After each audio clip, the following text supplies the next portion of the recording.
Okay, guys. I think that we are ready to start this meeting today. 1 second. Yes. My name is Alvina, and I'm very happy to see all of you today. I know that here we can find people not only from India, where we are running this event, but also from other countries, from Europe and US, I hope. And we are happy to start the season with this great dynamic talk. Before I will share the information about our speaker, I want to share some information about our company and why we are sharing the expertise today. So let's go. As you see, we are Grid Dynamics company, and we are a leading provider of technology consulting, engineering, and data science services for Fortune 500 corporations from financial, technological, and retail sectors. Here you can see some of our clients. It has been operating since 2006 and is headquartered in California and has development centers through all the world, as in the United States, Eastern and Central Europe, and we already have 3 offices in India. As of today, Grid Dynamics brings together more than 4,000 engineers in 18 countries and continues to grow steadily. Grid Dynamics is an NASDAQ listed public technology service company with core expertise in big data, data science, machine learning and AI, scalable omnichannel services, DevOps, and cloud enablement. You can find more about our company and our job openings on our website, or you can send your CV to our email and our recruitment team will contact you. Also, to be on the same site with us and to find all of our events, you can follow us on LinkedIn and find all future events there. Okay. So I think that's it from my side, but I want also to add some rules about this dynamic talk. So during the talk, you can ask questions via Zoom chat. After the report, the speaker will answer them. Please note that the questions will be seen by all participants of the meetup, or you can wait till the Q&A session and ask your question by microphone. But please be muted during the talk so you'll not interrupt anyone here. And of course, it will be recorded. It is recorded now, and we will post this event on YouTube the next week, and we'll share the link with you on your email. And I think that's it.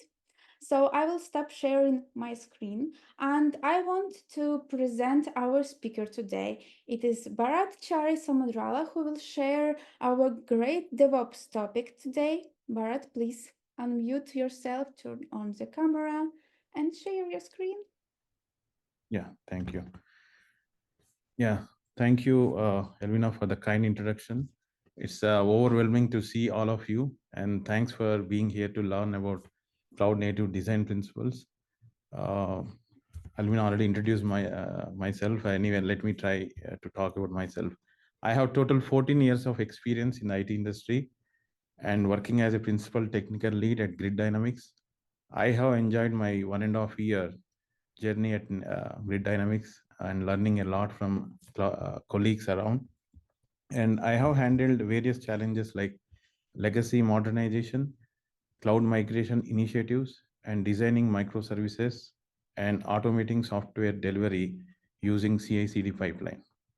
I want this session to be interactive, so feel free to type your questions in chat as we move on. We will be discussing that in Q&A session towards the end. Let's begin. Once again, the more we interact, the more we learn. Share your insights throughout.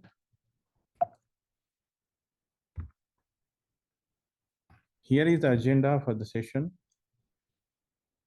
Let's start with evolution of application architecture models.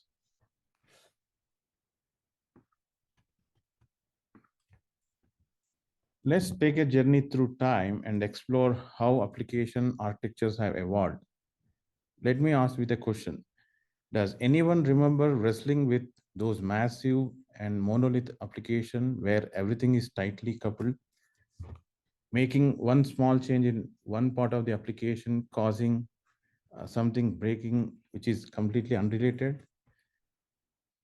Yes, that's what we are talking about, monolith architecture model, where everything is bundled together user interface, business logic, and data access, everything shipped in a single binary.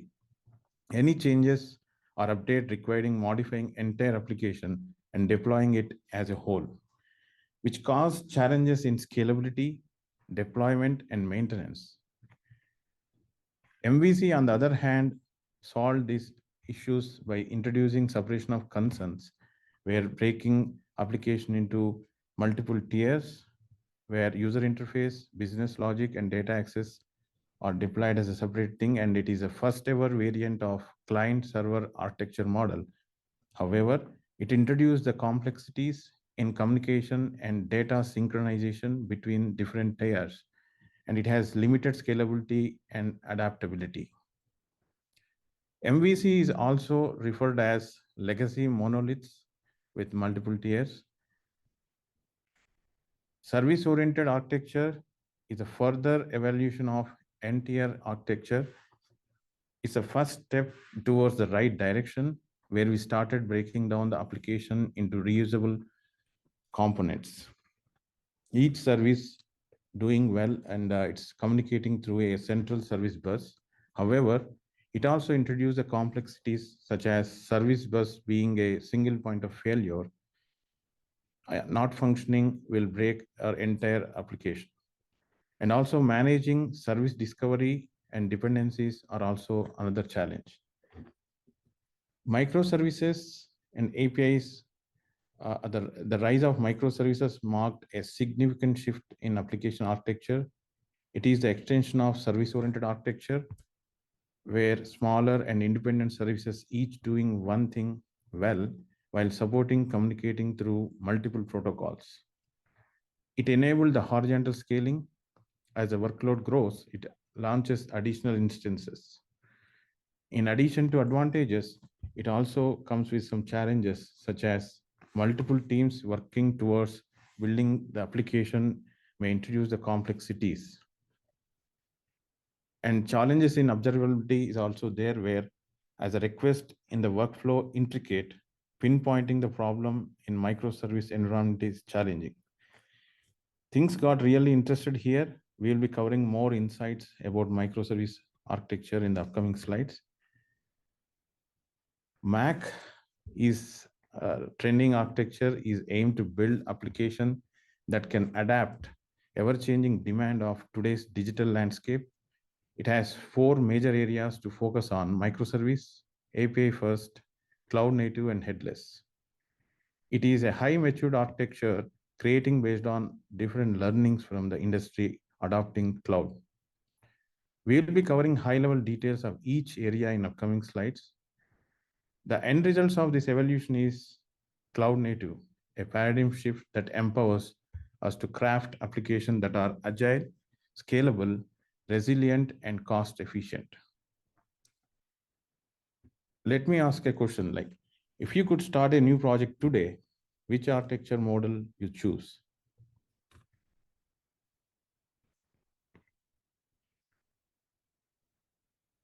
Okay. Microservices. I'll choose microservices. Bharat. That's great choice. Yeah, thanks for the response. Yeah, let's see. Today's application face a complex set of demands. Can anyone name few requirements that application able to do?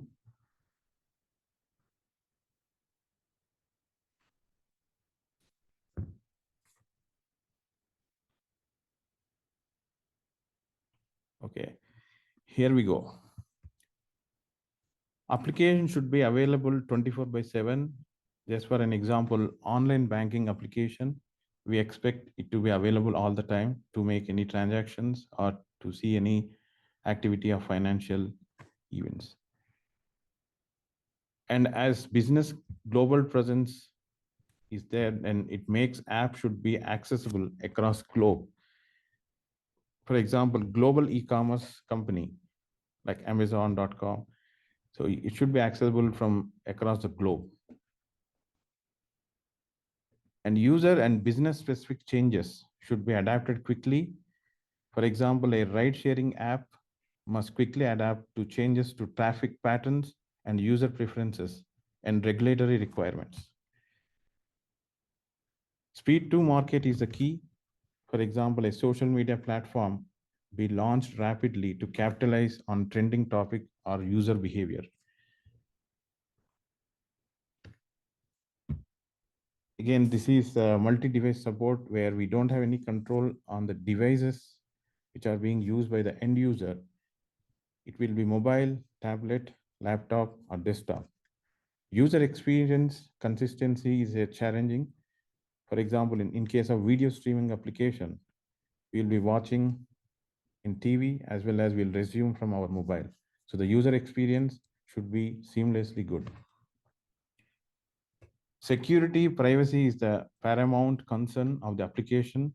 For example, healthcare application with patient data should be comply with strict data protection regulations. In order to handle the unpredictable workloads, app should be scalable. In case of online gaming or betting application, it should handle load on a special events. Business relied on data to make informed decisions. In case of retail application, based on the purchase activity, application will recommend the products, even it personalize the offers. Real-time analytics is a timely insights are crucial for effective real-time decisions. In case of stock trading platform, it should provide up to the second market data and insights to all the traders. Continuous source feed from various devices like thermostats and security cameras for automated control, which brings complexity in the data integration as well. Compliance and governance in case of financial corp application must be adhered to anti-money laundering regulations and data privacy laws. Let's look at the enablers, which makes all these requirements possible. Modular design, where breaking down the application into smaller components for flexible and easier maintenance. Continuous delivery, where we automate the software release process for the frequent and reliable updates. Safe deployments, where we employ the strategies like blue-green deployment or canary to minimize the risk during the updates to the production environments.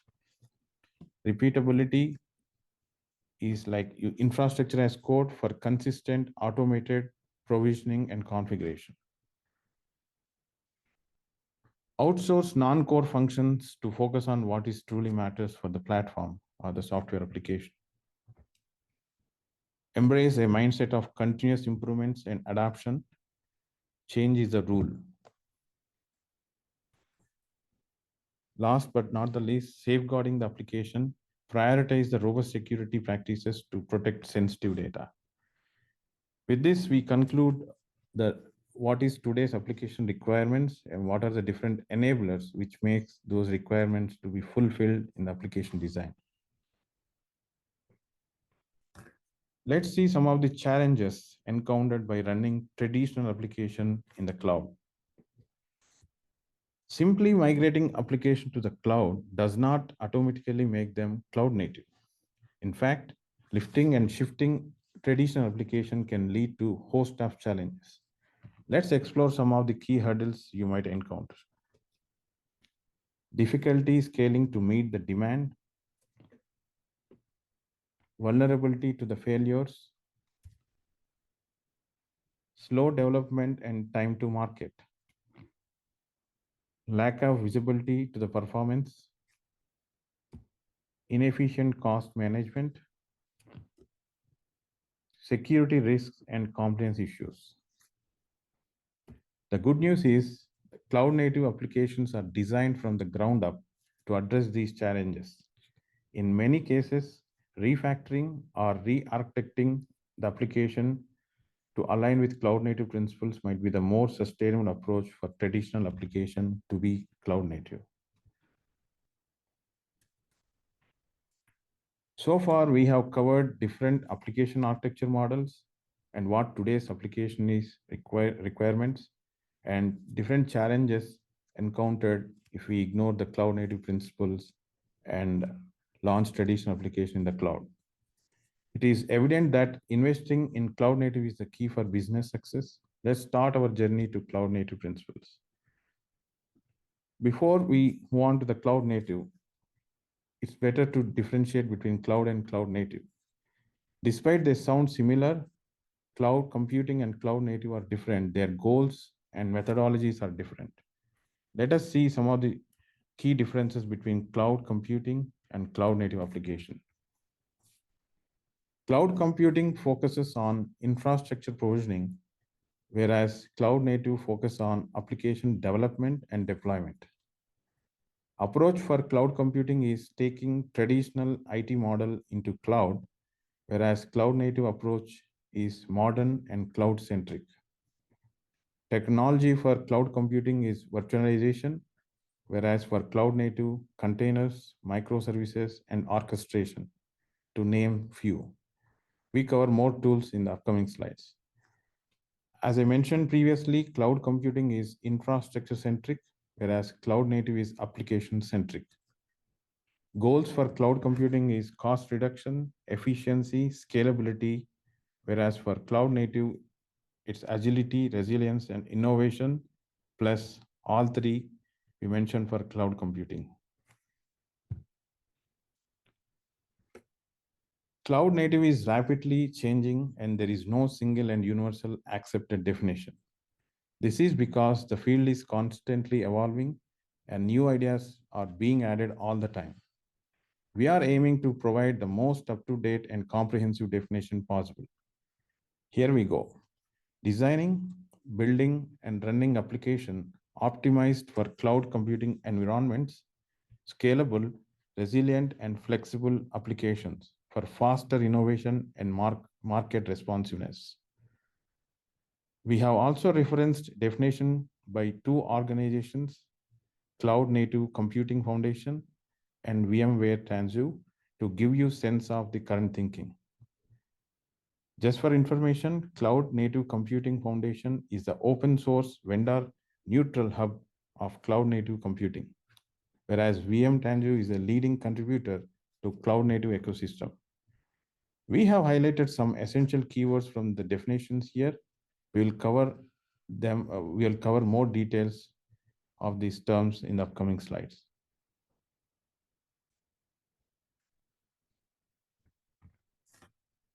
This slide showcases the four foundational pillars of cloud native architecture. Microservices, where we break down large application into smaller, manageable services for agility and scalability. Containerization, where we package the application and their dependencies into portable units for consistent deployment. Continuous delivery, where we automate the software release process, enabling frequent, reliable updates. DevOps practices fosters the collaboration between development and operation teams, streamlining the entire software lifecycle.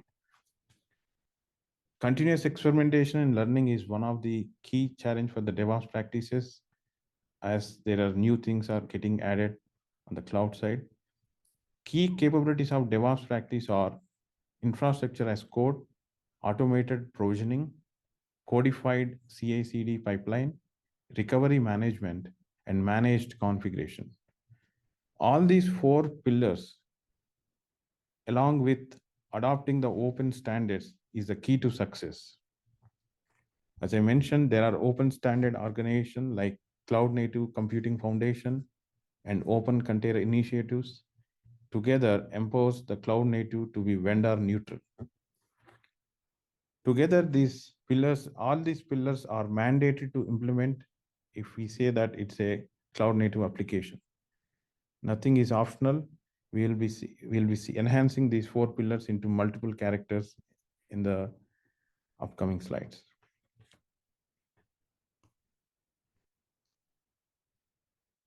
Cloud native is not about using the latest technology.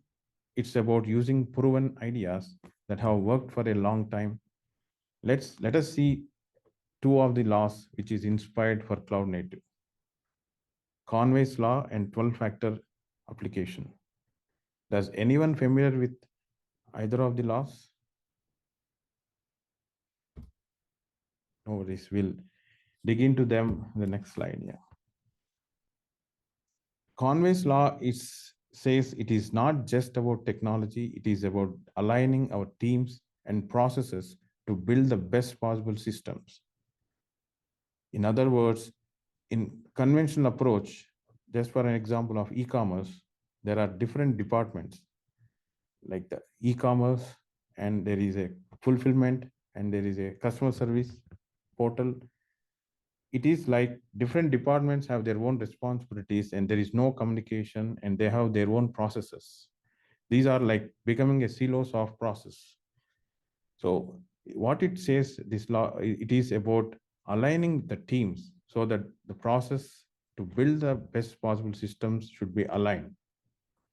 In the cloud native world, this means structuring teams around microservices, small independent components of your application, and alignment of communication within teams, clearer ownership of services, and freedom to innovate quickly.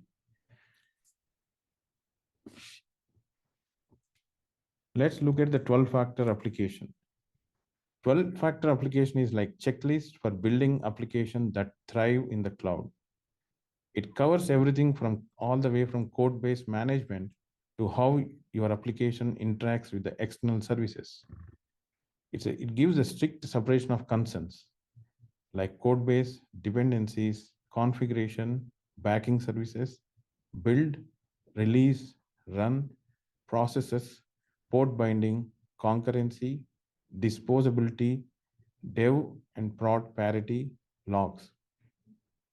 Applications designed with these principles are easier to deploy, scale, and manage in any environment. By following these guidelines, team can work more efficiently and avoid common pitfalls. While not every application need to be adhered to all these 12 factors, they offer a valuable framework for building applications that are well suited for the cloud native world.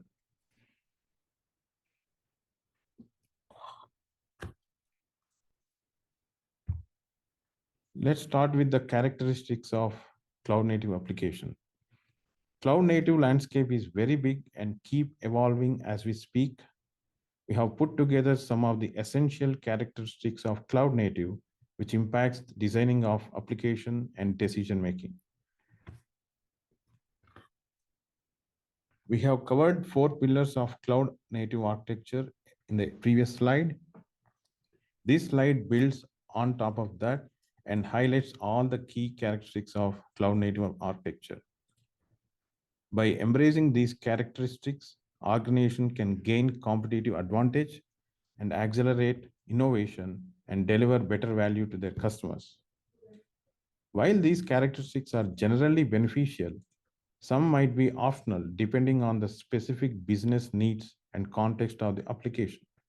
For example, extreme portability might not be priority for an application that is expected to remain on a single cloud for foreseeable future. It's essential to evaluate the trade-offs and prioritize the characteristics that are most critical for achieving the desired business outcomes. Each of these characteristics branches out into many details, much like a large family tree of cloud-native design patterns. We will focus on key attributes, benefits, and toolkits available for each of the characteristics in the upcoming slides. Let's start with the microservices. Instead of large monolithic structures, we break things down into smaller, independently deployable services, each focus on a specific business capability. This approach makes system more reliable because a problem in one area won't affect everything else. It also helps team work faster and more independently so we can release updates more often. Microservices empower organization to innovate faster, deliver value for frequently, and stay ahead of the competitive landscape. Here are the toolkits like Spring Boot, which is ideal for building enterprise-grade Java microservices, Flask for a small and medium-sized projects, rapid prototyping and building REST APIs, Django, suitable for larger projects, content-driven websites, and required complex database interaction. Micronaut is a JVM-based framework designed for building microservices, which is excellent choice for serverless and low-resource environments. Echo is perfect for building RESTful APIs, real-time application, and app requiring optimal performance. Quarkus is focused on container-first development and low memory footprint Java microservices optimized for containers. And it's ideal for cloud-native application, serverless applications, and for high-performing applications. Now it's time for poll.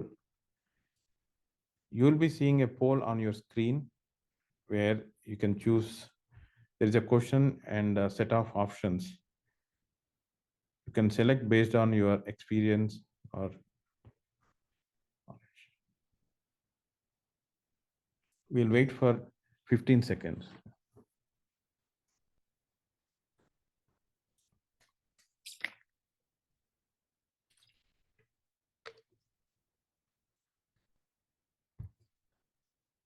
All right, it's overwhelming response to the poll. Appreciate.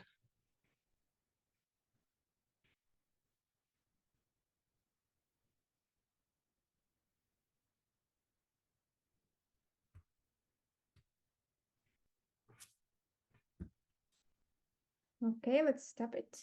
Yeah, thanks. Yeah, let's share the results. Yeah. Yeah, I hope everybody can see the poll result on the screen.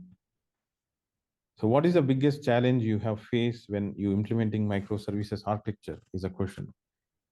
I see the top one is ensuring the data consistency is top as a challenge, followed by managing service communication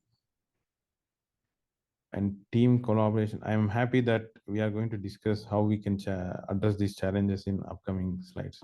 Thanks for your poll response. Okay, we'll move on.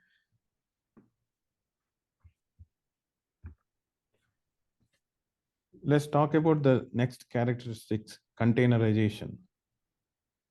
Let me start with the question like we fed up with hearing it works on my machine excuse when someone from QA report an issue. Someone has to fix the gap here. And there is another case where a operation guy comes and says, it is a configuration issue, I fixed it. Can you please check now? Then it magically works. Yes, it's because of the inconsistent environment and manual configuration. Containers are like handy boxes that holds an application and everything it needs to run. So it works the same way everywhere, starting from your own computer to a huge cloud system. Key benefits of this approach are portability and efficiency. Containers are inherently portable, eliminating it works on my machine problem. They are also lightweight and resource efficient, enabling greater scalability on the same infrastructure. Rapid deployment, isolation, and reproducibility further streamline the development and operation lifecycle. Coming to the toolkits, like Docker and Kubernetes are the foundational container, the central to the container ecosystem. Docker provides the tools to build and package containers, while Kubernetes orchestrates and manages the containerized application at scale. Registries like Docker Hub, Amazon ECR store and distribute the container images. It's time for poll again.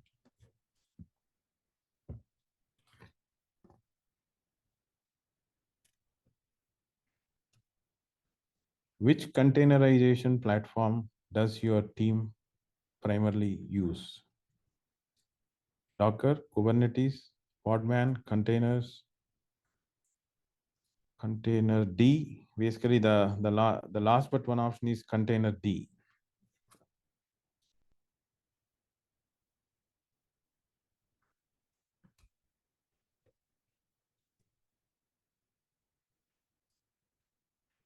Cool.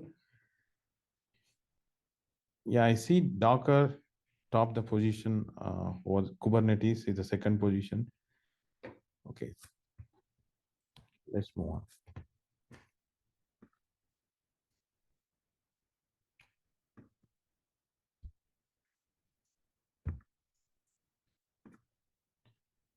Let's dive into something that's a game changer for how fast and reliably we can deliver software: continuous integration and continuous delivery.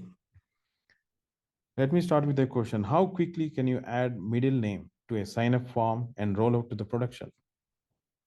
In minutes, in hours, in weeks time, or it could be a month. That's the what we say it as speed to market.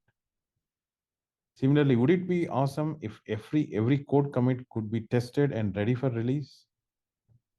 And imagine being able to release new features multiple times a day, and how would that change your business? Yes, CI/CD stands for continuous integration and continuous delivery, or even deployment, depending on how bold you are. It's like having a well-oiled machine that constantly builds, tests, and deploys code changes. We get faster time to market and improved quality and the confidence to deploy more frequently without breaking things. Here are some of the toolkits where we use Git and Bitbucket for version controlling, Jenkins, GitLab, Circle CI, Travis CI for continuous integration. This pipeline then hands off to containerization frameworks and infrastructure as a code tools to make continuous delivery or deployment. Let's start with a poll.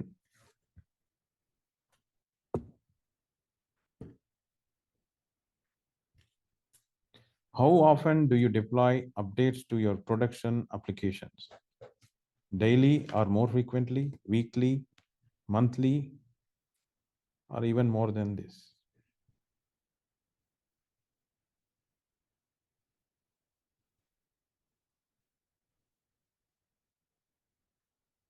Wow.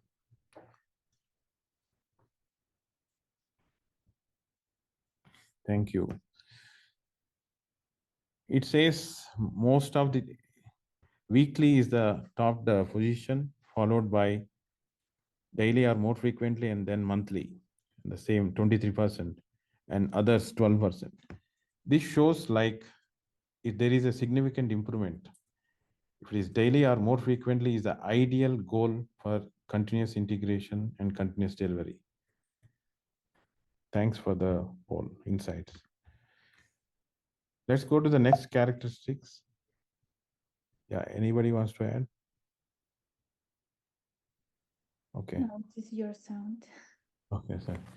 Yeah, it's the infrastructure as code. Who spent hours manually setting up servers or configuring networks? Wouldn't it be great if spinning up a whole environment was as easy as running a script? Anyone here already using tools like Terraform or Ansible?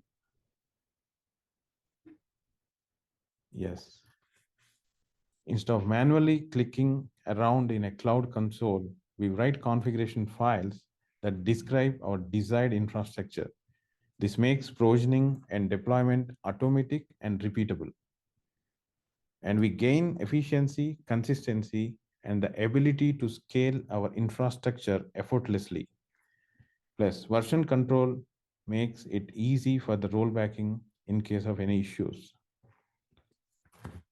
Here are some of the tools like Ansible, Puppet. Ansible automates IT tasks, making infrastructure management easier. Puppet automates the software delivery and operations for consistency and reliability. Terraform uses code to manage infrastructure across various environments. AWS Cloud Formation models and provisions AWS resources with templates. Azure Resource Manager manages and deploys Azure resources in a consistent and organized way. Just like AWS Cloud Formation, Google Cloud Deployment Manager also creates and manages resources using templates. Let's move on with the next characteristic. It's immutable infrastructure. This brings stability and predictability to your infrastructure. If you have ever had to troubleshoot a server that was mysteriously modified,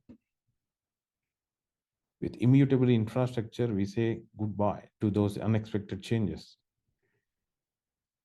Would it be great if every deployment was like starting with a clean slate? That's the power of immutability. In this model, we treat our infrastructure like cattle, not like pets. Instead of updating existing servers, we create brand new ones with every change. Less disruption to live system. It is critical for business continuity. Adopting techniques like blue-green, canary deployment, and A by B testing strategies to roll out to production saves less downtime. And this leads to the consistency, reliability, and improved security. Also, it makes scaling up or down a breeze. Tools like Ansible, Puppet, Docker, Kubernetes, Terraform, and AWS CloudFormation, as we've seen in the previous slides, are allies in implementing this approach. Let's launch a poll for this. Yeah. What's the deployment approach for rolling out features or updates to production application? This is more of your practice, not from what has to be in ideal case. So this poll helps us to see what is really happening and what is there. It's not like what is there in the books.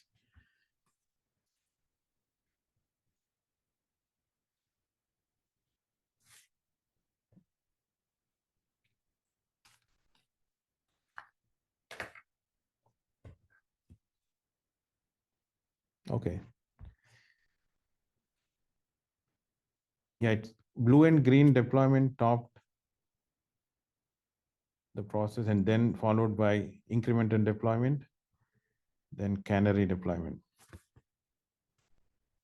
Yeah, ideal goal is to get away from incremental deployment and go for blue-green deployment and canary or AVB testing. Let's see how the tools can help us to achieve this in the upcoming slides.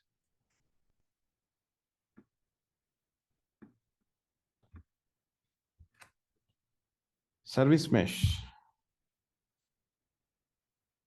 Service mesh helps to manage complex web of communication in microservices architecture.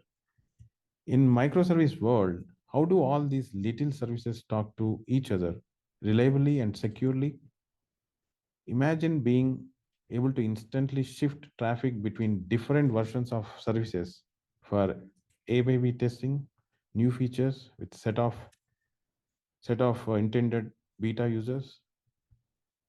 And would it be fantastic if you could add robust security and observability to your microservices without rewriting them? Yes, that's where service mesh helps to address this complexity of communication in microservice architecture, providing a reliable, secure, and observable way for service to interact with each other. It empowers organization to build and manage large-scale distributed system with confidence. It does this by deploying a network of proxies called sidecars alongside each service instance. These sidecars intercept and manage all incoming and outgoing network traffic, providing a range of capabilities such as traffic management, where load balancing and routing and even circuit breaker will take place, and observability, where metrics collection, distributed tracing, and logging will be happening. Security, by using mutual TLS, where it encrypts the communication between the services. These are some of the tools which helps to implement service mesh. Istio is a powerful service mesh that provides the traffic management, observability, and security for microservices. Linkerd is a lightweight service mesh focused on simplicity and performance, offering features like service discovery, load balancing, and resiliency. Console is a multi-purpose tool that provides service discovery, health checking, and configuration management for microservices and distributed system. Envoy is also a high-performance proxy designed for cloud-native application, offering features like load balancing, routing, and observability. Let's shed some light on crucial aspect of managing complex cloud-native systems, observability.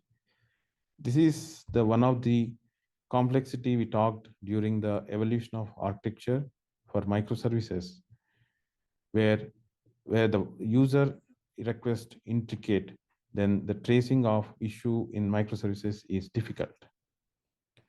Let me start with few questions. Have you ever felt like you're flying blind when trying to troubleshoot an issue in production? Observability gives us the superpowers to see what's really happening inside our system without having a X-ray vision. Wouldn't it be amazing to detect problems before your customers even notice them? That's exactly what we aim for in the observability. Think of observability as having a window into the inner working of your application. We collect metrics, logs, and traces to understand how our systems are performing and identify issues before they impact the end users. We gain the ability to troubleshoot faster, optimize performance, and make informed decisions based on real-time data. Here are the tools like Prometheus and Grafana, Elasticsearch, Logstash, Kibana, Jaeger empowers us to collect, analyze, and visualize this critical data. Let's launch a poll to see what is your favorite observability tool. What metrics do you consider most important for cloud-native application? Response time, error rates, resource utilization, user satisfaction.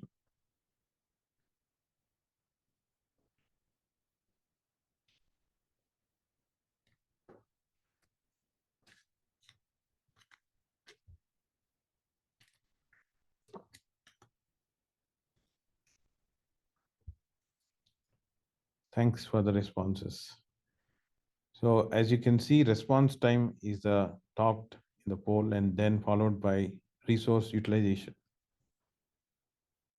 I understand why resource utilization to cost optimization. The user satisfaction then followed by error rates. Great. Let's move on with the next characteristics, elastic scalability. It's a superpower that cloud native application possess. And have you ever seen a website crash during a big sale or a product launch? Elastic scalability helps us to avoid those embarrassing and costly outages. Does anyone here had to manually provision servers to handle increased traffic? Then you know the pain involved in onboarding the new instances. Auto-scaling eliminates all this hassle. With elastic scalability, system handles traffic spikes without breaking a sweat and save money by effortlessly scaling up or down based on the demand. This not only improves the performance, but it also boosts the cost efficiency, resilience, and agility. We only pay for what we use and can quickly respond to changes in demand. Cloud platforms like AWS, Azure, Google Cloud are fundamentally support this scalability, along with tools like Kubernetes, Prometheus, and Grafana provide the tools we need to implement elastic scalability.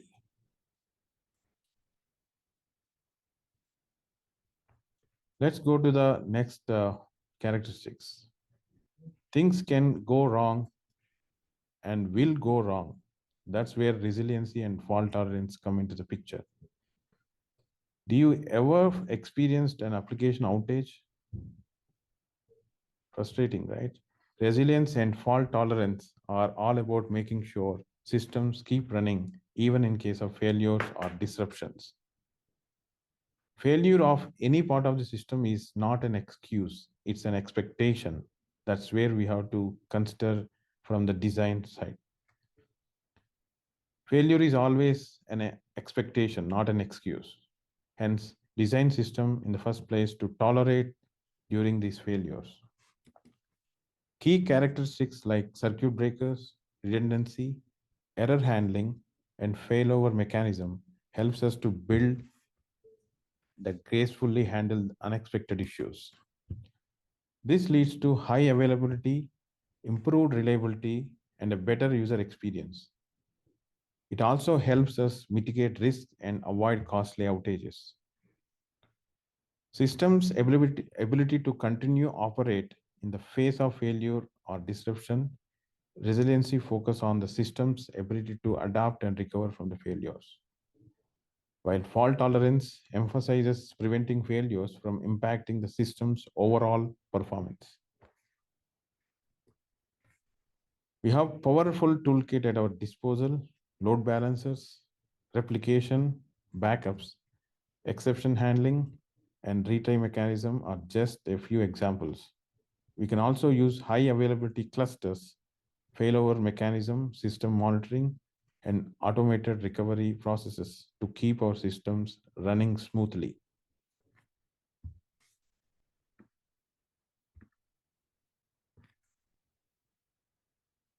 Let's talk about a security model that's essential in today's cloud native world: zero trust security.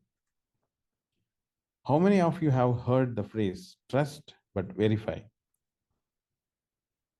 In zero trust, we flip that on its head. We never trust and always verify. Will it be great if every user and device had to prove their identity and trustworthiness before accessing your network? That's exactly what zero trust does.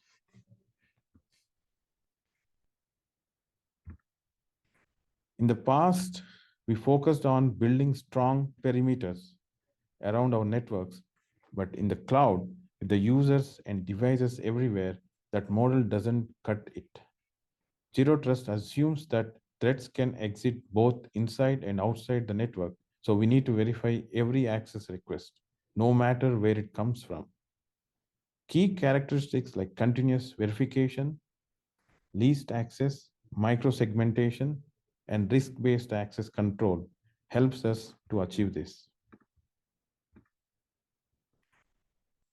The benefits are clear: enhanced security, improved compliance, reduced risk, and increased visibility into your network activity. We also gain greater flexibility as access decision can be made based on real-time context. Here are some of the tools used to enforce at different levels: identity and access management, multi-factor authentication, endpoint security, cloud access security, zero trust network access. We have a slide where we cover more about covering the security testing in the end, where we can talk about more toolkits.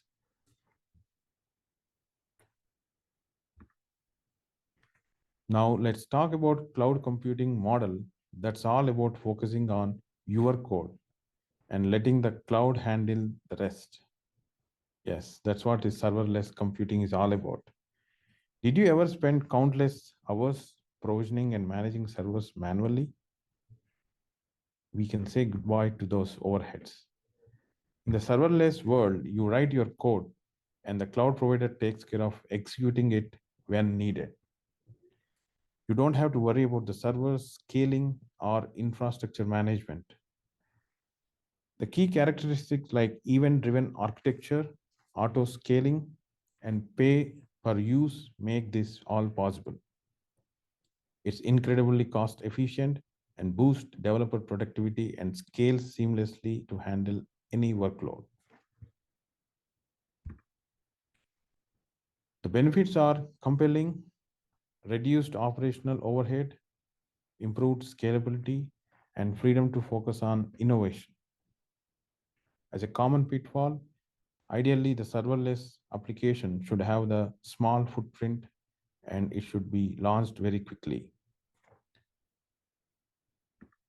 Popular tools like AWS Lambda, Amazon API Gateway, DynamoDB, and Firebase make it easy to get started with.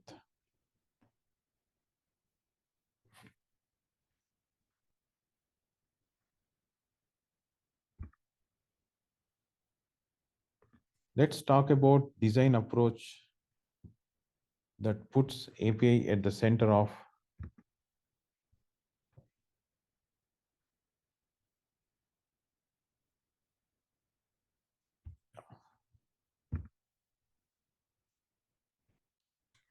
let's talk about design approach that puts APIs at the center of your cloud native application. API first. Did you ever struggle to integrate different systems or applications because their APIs are afterthought? The API first flips that script, making the APIs the foundation of your product. Wouldn't it be great if your APIs were so well designed that the developers loved using them? That's what API first is all about. In an API first model, we design our APIs before we write any code. This ensures the APIs is well thought out, consistent, and easy to use. Key characteristics like contract driven development, a focus on developer experience, reusability, and versioning are crucial. The benefits are compelling, like faster time to market, increased agility, improved collaboration, and even the potential for modernization. Tools like APIG, Kong, JMeter, and Mockito helps us design, test, and manage our APIs efficiently.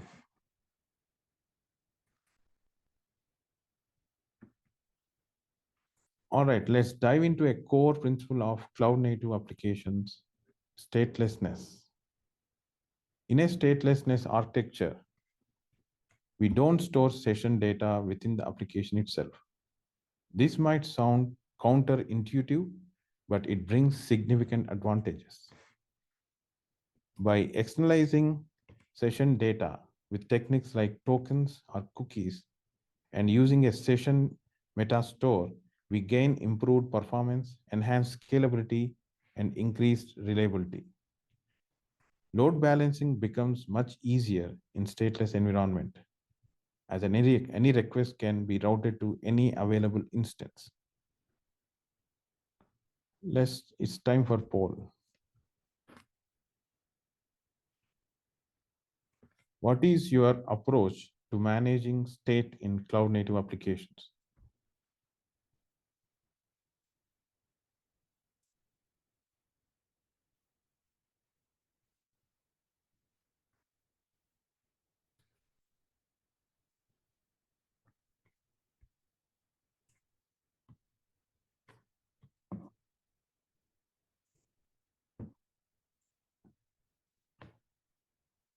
Thanks for the response. I see it's a hybrid approach where some are the stateful and some are the stateless. Yes, that's based on different third-party systems. Yes, stateless is the second position. Yeah, I think we are in a right direction. Now, okay, let's see. We covered all the characteristics of cloud native. Okay. Then let's see how a model architecture is looking like.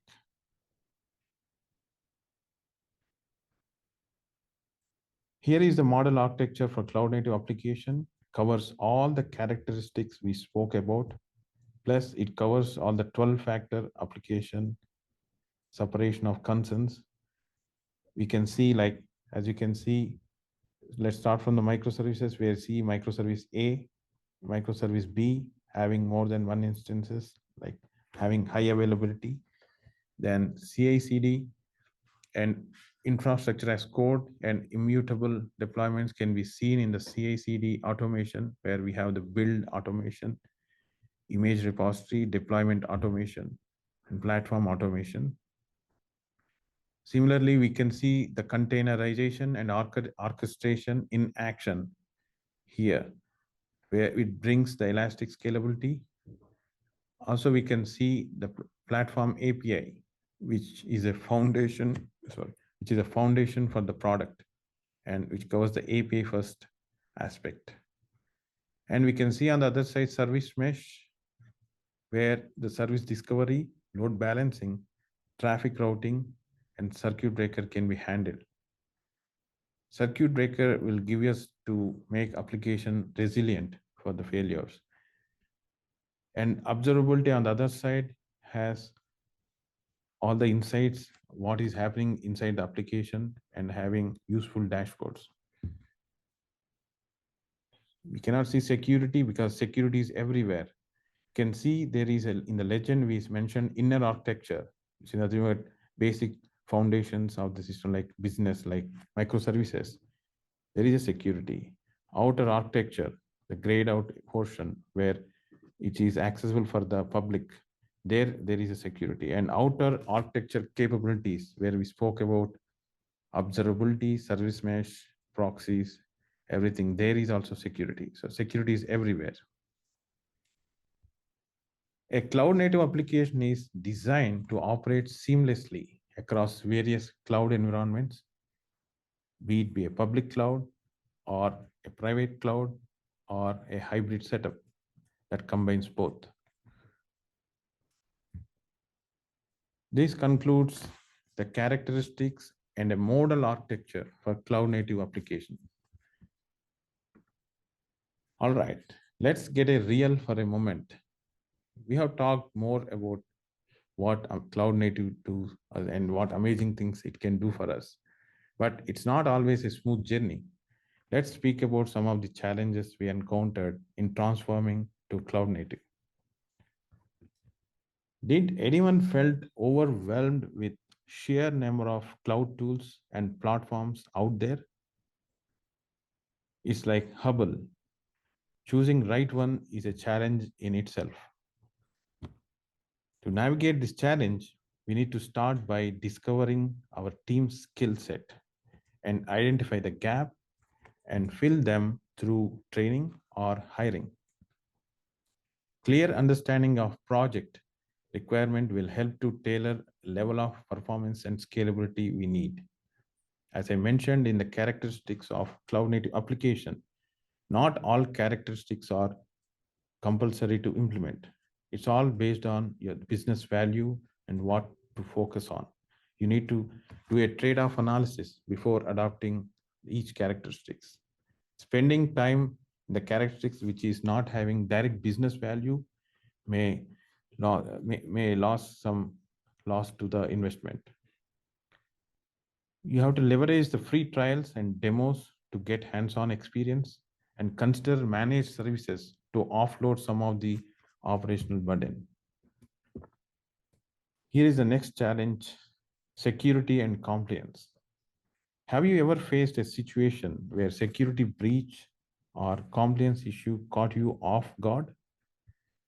Yes, it's a constant battle, and the cloud adds another layer of complexity because it's somebody else's machine. Security and compliance is another challenge. Adopting security first mindset from the beginning will ensure we'll keep ourselves safe and make most of the security features and tools provided by your cloud provider, because they keep updating with all vulnerabilities time to time.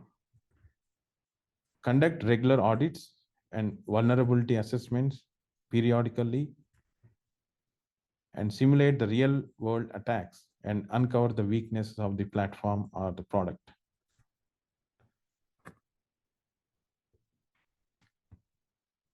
Imagine trying to build a cloud native application with teams that are siloed and don't communicate effectively. Then that's a recipe for disaster. Organization shifts and team shifts to cloud native is a key aspect. Successful cloud native adoption requires breaking down those silos and foster a culture of collaboration and shared responsibility. Embrace DevOps mindset, where development, operations, and security work together seamlessly. Invest in change management initiatives so that all departments and all key stakeholders are aligned with cloud native mindset. Implement CI/CD pipelines for enable faster, more reliable software delivery. This gives a sense for everybody that how quickly we can deliver using CI/CD pipelines, and they will be confident also. Empower teams to take ownership of their services and make decisions independently. Let's continue with other set of challenges. Imagine trying to build a cloud native application without the necessary skills and expertise. It's like trying to build a skyscraper with just hammer and nails. Skill gap is really challenging. Cloud native requires new skills. So invest in training and continuous upskilling for your teams. Research popular options, explore free trials, and consider partnering with cloud providers and experienced consultants.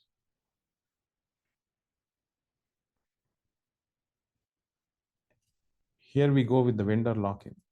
Have you ever felt trapped by a technology choice or unable to easily switch providers? It's a real concern. Mitigating this is by adopting cloud agnostic architectures and adhering to the open standard practices, such as foundations, organizations like Cloud Native Computing Foundations or Open Container Initiatives. They maintain the standards and practices. Choose the tools which are adhering to those open standards. Leveraging orchestration and containerization will also help to extreme portability to different providers. Have you ever been surprised by unexpected high cloud bill? It happens to the best of us. Operational cost or technology cost should not be always afterthought. Cloud costs can spiral out of control if you not managed carefully. Utilize cloud cost management tools, implement cost saving strategies like right sizing the instances and using spot instances, and foster a cost conscious culture among developers. Cost is not only the issue for the DevOps, it should also be for the developers, same equally responsible. In a complex cloud environment, how do you even know what to monitor? Monitoring for right metrics and having fine-grained dashboards are the key in cloud native. Effective monitoring and dashboards are essential for maintaining visibility and control. Utilize filtering and aggregation tools, define alerting thresholds based on historical data, and establish clear monitoring strategies.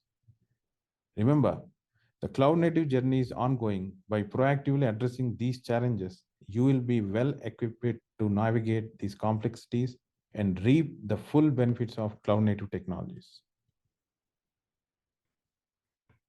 That concludes the challenges we face during the transforming to cloud native. Let's talk about testing. It's not like traditional testing. In cloud native world, it's all about scalability and resiliency. Imagine your app suddenly goes viral.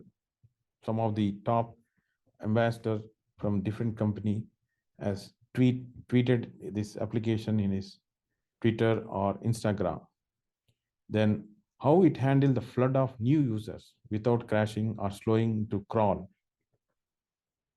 That's where scalability testing comes in. We are talking about checking how each service perform and how each service scales and how caching works and how it impacts overall performance. Understand even what happens when instances are no longer needed. It's important to test in dynamic environments by simulating real world conditions. Some of the testing methods to mention here are load testing, stress testing, and performance monitoring.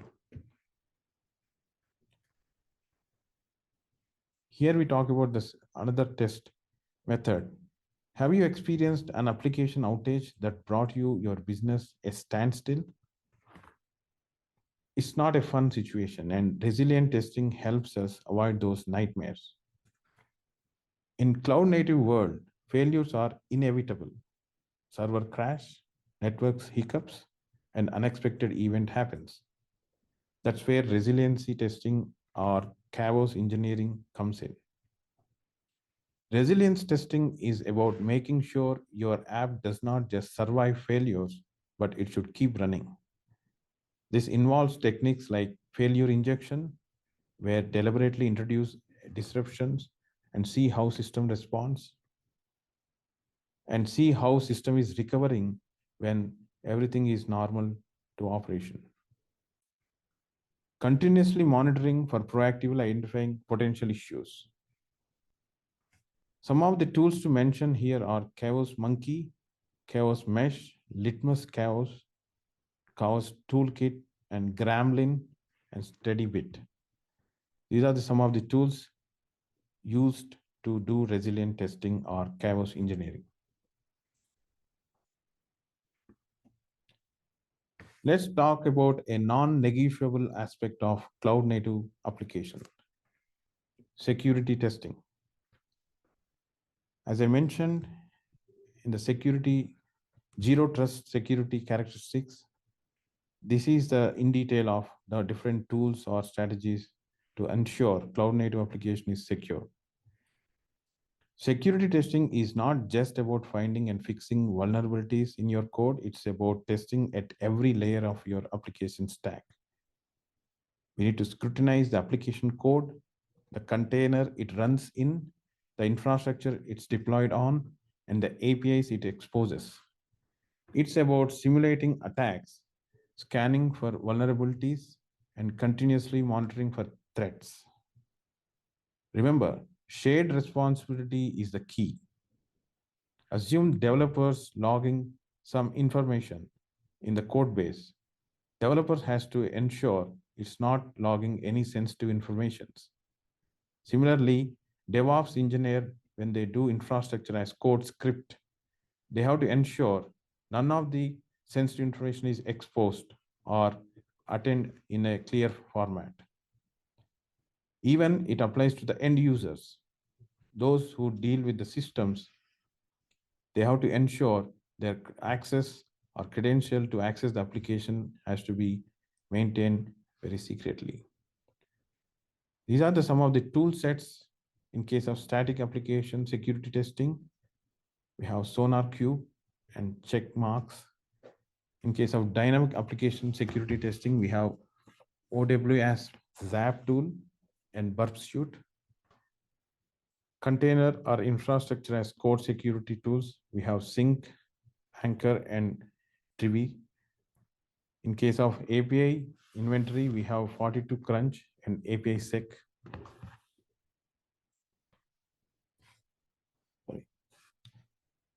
And API runtime protection, we have Traceable AI and Salt Security.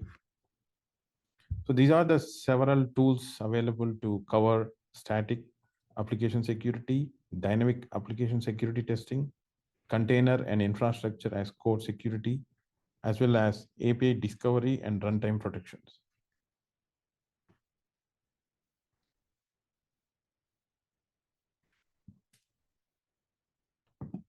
Okay. Here are some of the references used to come up with the content.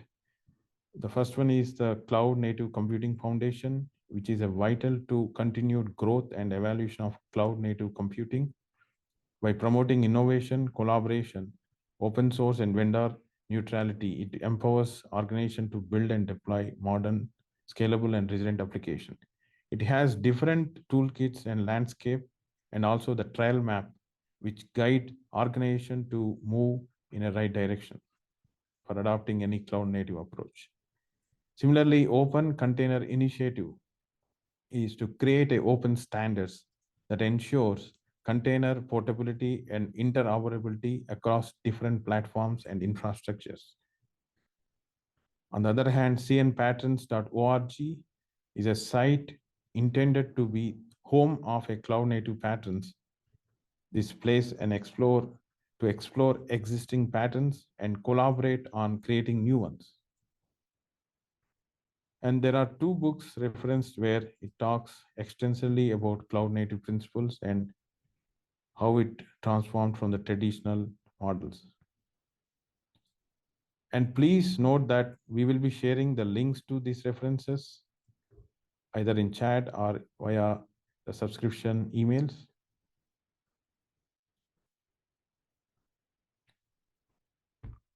Thanks for being patient throughout the session. Thank you once again for joining us and embracing the cloud native journey. Now it's time for Q&A.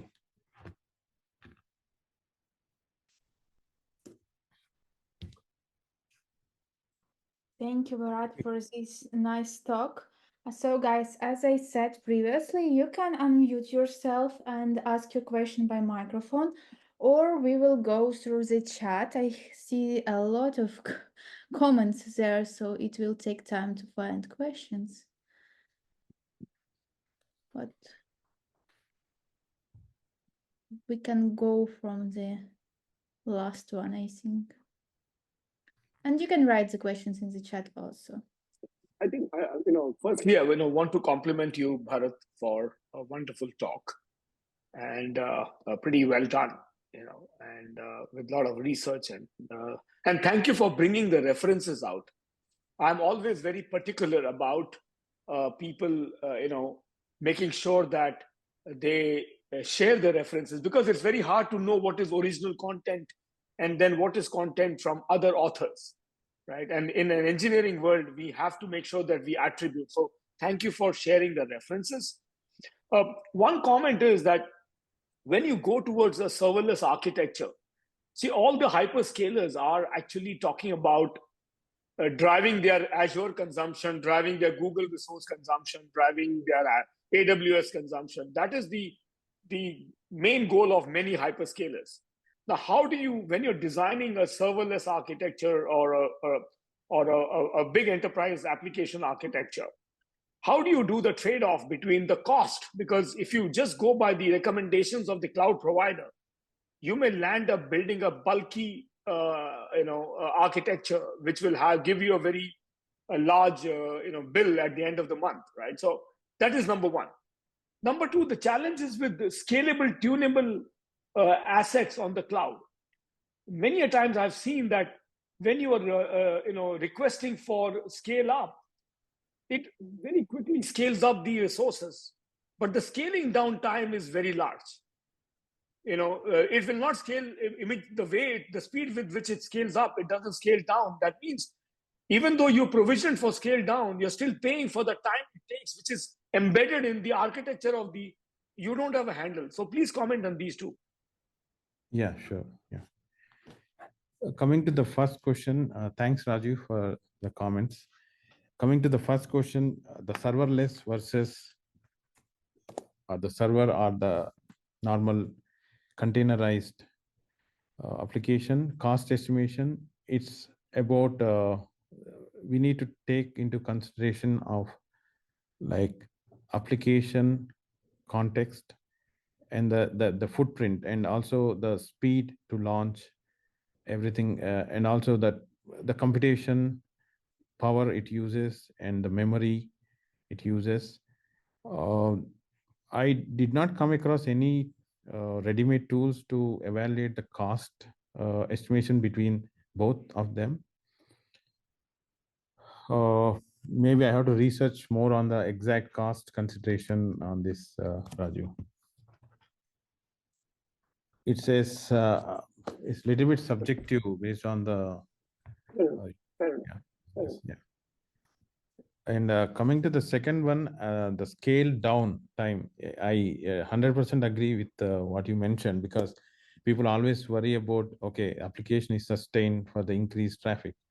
But actually, when we pay the bill, then we understand the late, the scaling down. This is because, it is a by default, what do you call, uh, the big heart of the developers, right? They say, okay, let it be more 10 more minutes or 15 minutes. So I think that exercise, I think that checklist we need to have in case of resilience testing, to ensure it is comes down very quick, so that it won't impact the cost involved. Yeah. So I think it is also because of the nature of scale up. And the second thing is, I think that the way they are scaling up is also, the approach is also a problem. So the thresholds we define for the scale up versus scale down needs to be very well designed, so that the scale down is also like as quick as possible as scale up. So I think these are the different aspects we need to consider. So Thank you, Bharat. Thank you. Appreciate it. Thank you. Well done. thanks. Thank you. Okay, Bart, we have one question for sure in the chat, like the last one. So can you find it? It is from Jean Paul, and we started with question. Yeah, I'm just open the chat. So you want me to go from the bottom to top? Yes, because it is a lot of comments in the beginning, and we can skip them. Okay. I suggest people can just ask the question. I think that will be helpful because it takes Yes, time. I see that Jean Paul already left, but it was a lot of discussions under it, so I think that we can discuss it. If needed, I can read it out loud. Yeah, please. Yeah, that helps. Yeah. How do you drive the road mapping of a transformation between an as-is monolith situation to a to-be landscape that touches on many architecture decisions? Yeah, I think what he's trying to ask you, Bharat, is that especially when you're doing a discovery with the customer to Okay. take a monolith to a microservices, what Right. should be the road mapping approach so that every design or the pattern that you talked about shows up in the discovery, right? How do you do that? Yeah, I got it. Yeah. So I think we need to go based on the different system complexity. We have to come up with a bounded context. When we talk about microservices, we need to have a clear bounded context with respect to the business and the capabilities we are bringing up. So it is better to keep in a kind of parallel mode where we take piece by piece of monolith if it is very huge, and very time to market is very huge in case of complete shift from monolith to the microservices. So it's better to go with a parallel approach where we select different microservices based on the bounded context and go microservice by microservice, and we take out that functionality on the monolith. So that's why we transform at one point of time complete monolith to the latest microservices. So it is one approach. And second approach is, if monolith is small and easy to tackle quickly and easy to market, then again we need to have a proper roadmap. We need to consider different the integrations involved with the legacy where it is not cloud native or which is not supporting cloud native. Then we need to have a proper approach. This is applicable for both the things, the integration as well as the size of the monolith. It all depends upon that. Thank you, Bharat. Okay, I checked the chat, and I think that all the questions that were there we already answered during the presentation, because it was different small questions to the slides. So I can skip them. I Guys, appreciate Saurabh and team who are accompanying me when I am doing presentation to answer these chats. yeah, Thank I you. see that. Thank you, guys. Thank you, team. Okay, guys, if you wrote the question in the chat and you want to highlight it, you can unmute yourself and ask it. We'll wait 2 minutes. And while we are waiting, I want to highlight again that we will share the recording, of course, because I know that you always ask me. So we will share the recording the next week on YouTube, and we will share the link with you, and of course, all the sources that Bharat shared with you by email. So you will receive everything. Okay, I think that's it. Thank you everyone for joining. Thank you, Bharat, for this nice presentation. And I wish you a nice evening and see you the next time. Thank you. Thank you, everyone, for the opportunity. Yeah. Thank you, everyone, and very nicely conducted. I think I must compliment the host. She's done such a wonderful job. Thank you. Thank you, Reggie. Thank you. Bye. Have a Bye, nice everyone. day. Bye, everyone.